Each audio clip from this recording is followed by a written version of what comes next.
आजकल आपने देखा होगा बहुत सारी कंप्लेंट्स आ रही है। आपके घर में भी कोई ओल्ड एज पर्सन होंगे या मिडिल एज पर्सन होंगे, उनके साथ भी ये प्रॉब्लम रहती होगी। हो सकता है आपके साथ भी ये प्रॉब्लम हो और आप बहुत ज़्यादा कंप्यूटर वर्क करते हैं या जैसे अगर मैं लो क्लास की बात करें तो जैसे जो आयरन मैन होते हैं, हमारे इस्त्री करने वाले जो लोग होते हैं, जो हमारे कपड़े धोते हैं, इस्त्री करते हैं, उनके साथ भी ये बहुत प्रॉब्लम होती है। प्रॉब्लम क्या है?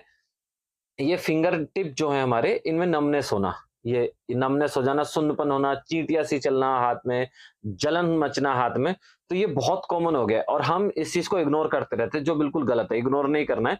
इसका रीज़न क्या हो सकता है? इसका रीज़न 3-4 हैं। बेसिक रीज़न पहले मतलब ये क्या कि नर्व कंप्रेशन की वज़ह से हो सकता है या फिर आपके हैंड में पर्टिकुलर जिस हैंड में प्रॉब्लम है, उसमें ब्लड सप्लाई कुछ कम है, ब्लड फ्लो कुछ कम हो रहा है, उसकी वज़ह से हो सकता है। इसे इग्नोर नहीं करना है। क्यों नहीं करना? क्योंकि ये कंडीशन बहुत ज़्यादा वर्स हो सकती है। अगर ब्लड सप्लाई कम की वज़ह से हो सकती है, तो धीरे-धीरे ज़्यादा कम हो जाएगी ब्लड सप्लाई, नेक्रोसिस हो सकता है और आपका हाथ एम्पुटेट करना पड़ सकता है। हाथ नहीं रहेगा आपका। दूसरा क्या है कि अगर नर्व कंप्रेशन की वज़ह से हो सकती, तो पहला चीज़ होता है जिसको कार्पल टनल सिंड्रोम बोलते हैं। कार्पल टनल सिंड्रोम का मतलब होता है जो हमारे यहाँ पे रिस्ट एरिया से जो आगे नर्व सप्लाई जा रही है, तो हो सकता है रिस्ट एरिया में कहीं नर्व कंप्रेस हो रही हो, उसकी वज़ह से आगे नमनेस या टिंगलिंग सेंसेशन या सुन्नीपन ऐसे रहता है।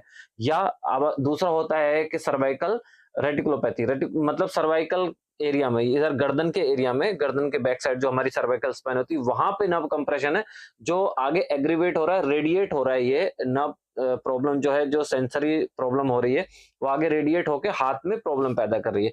तीसरा क्या होता है, जो डायबिटिक होते हैं, आजकल इंडिया में बहुत डायबिटीज बढ़ रही है, बहुत डायबिटिक पेशेंट बढ़ रहे हैं। तो जो डायबिटिक पेशेंट होते हैं, डायबिटीज की वजह से ये नमनेस वगैरह होती है।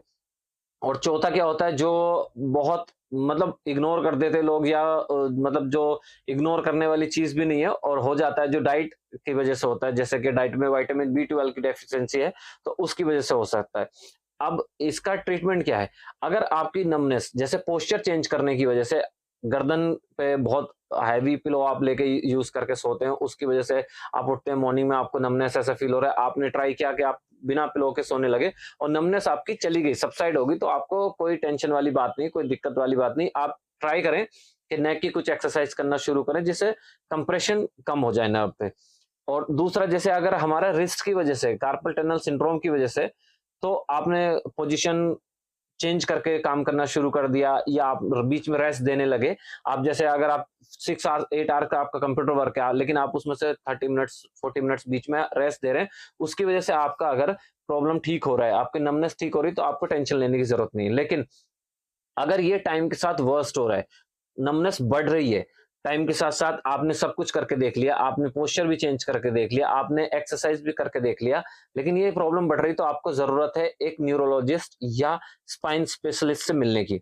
तो जो न्यूरोलॉजिस्ट जो होंगे, वो आपका ये मतलब टेस्ट करेंगे कि कार्पल टनल सिंड्रोम की वजह से है या नेक में कंप्रेशन की वजह से है या डायबिटीज़ की वजह से है। अगर डायबिटीज़ की वजह से, तो वो लोग चेक करेंगे, एक HbA1c करके एक आपका टेस्ट आता है, जिससे पता चलता है कि आप डायबिटिक हैं या नहीं है। वो टेस्ट करेंगे, या विटामिन की डेफिशिएंसी की वजह से, जिसमें विटामिन बी12 का आपका ब्लड सैंपल लिया जाएगा बी12 के लिए। तो अगर इन सब चीज़ों की वजह से आता है, बी12 की वजह से आता है, तो बी12 रिप्लेसमेंट आपको न्यूट्रिशनल रिप्लेसमेंट दिया जाएगा, आपकी कंडीशन ठीक हो जाएगी।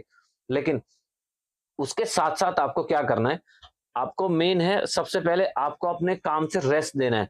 30 मिनट्स 40 मिनट्स आपको काम से रेस्ट देना है, आपके हैंड को रेस्ट देना है। दूसरा, एक ब्रेस आता है, जो रिस्ट पे ब्रेस लगेगा, इस वीडियो में आपको नज़र आ जाएगा। रिस्ट ब्रेस का आप यूज़ करना, काम करते टाइम आप रिस्ट ब्रेस का यूज़ करेंगे, तो आपको जो नमनेस है वो फ़ील नहीं होगी। तीसरा क्या है, कुछ हैंड की ग्लाइडिंग एक्सरसाइजेज़ आती हैं, स्पेशली जो डिज़ाइन की गई कार्पल टनल सिंड्रोम के लिए, वो एक्सरसाइज़ आपको दिख जाएगी, टेबल टॉप एक्सरसाइज़ है। जिस जिस तरह से इसमें हैंड मूवमेंट्स किए गए हैं, उस तरह से आप डेली करेंगे, दिन में 2-3 बार करेंगे। ये एक्सरसाइज़ इतनी कुछ हैवी नहीं है, आप ये काम करते टाइम ऑफ़िस में या आप जैसे कहीं पे भी ट्रैवल कर रहे हैं, गाड़ी में ट्रैवल कर रहे हैं, उस टाइम आप अपने हैंड से ऐसे रिस्ट से एक्सरसाइज़ कर सकते हैं, जिससे आपको आपकी नमनेस में काफ़ी रिलीफ़ मिलेगा।